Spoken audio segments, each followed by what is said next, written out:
From trying to improve services to navigating how to rein in some of the spending, it's going to be a busy few weeks ahead at City Hall for Mayor Olivia Chow, and we will soon get a look at how the city's spending plan is shaping up, with the 2025 budget officially being launched tomorrow. Of all the tasks that a mayor and city council have, setting the budget on an annual basis is the most difficult thing to do. After a number of public consultations last fall, the next phase of the city's 2025 budget process happens tomorrow, when the Budget Committee takes a first look at the proposed fiscal plan. Some ideas are great on paper, and then when they come to the budget table, they fall flat.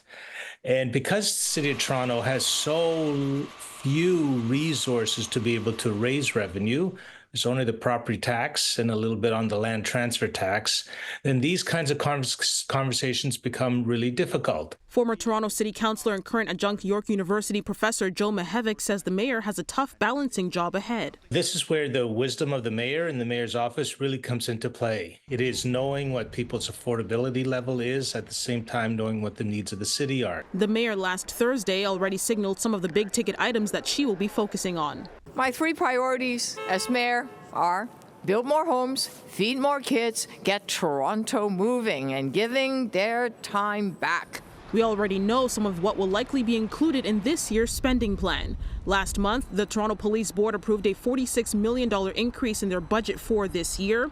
Earlier this week, the mayor announced that the city plans to spend $3 million to bring in more traffic agents.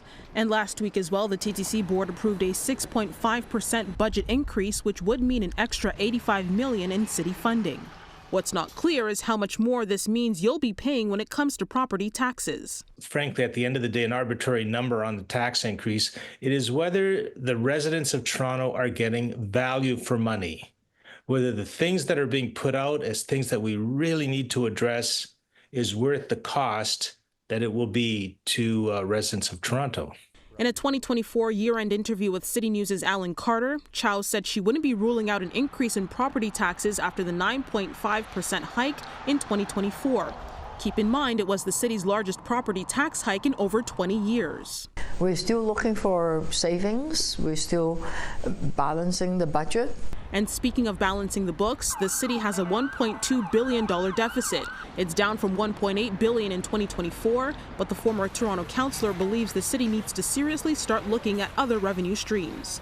The pattern of the last two generations of always going cap in hand and not being the master of your own economic destiny will continue to plague the city. Now, the mayor's proposed budget will be officially unveiled on February 1st, while a special city council meeting to discuss the city spending plan will happen on February 11th. Another round of public consultations will actually be taking place via telephone town halls. The first round is happening this coming Wednesday. In downtown Toronto, Afua Baah, City News.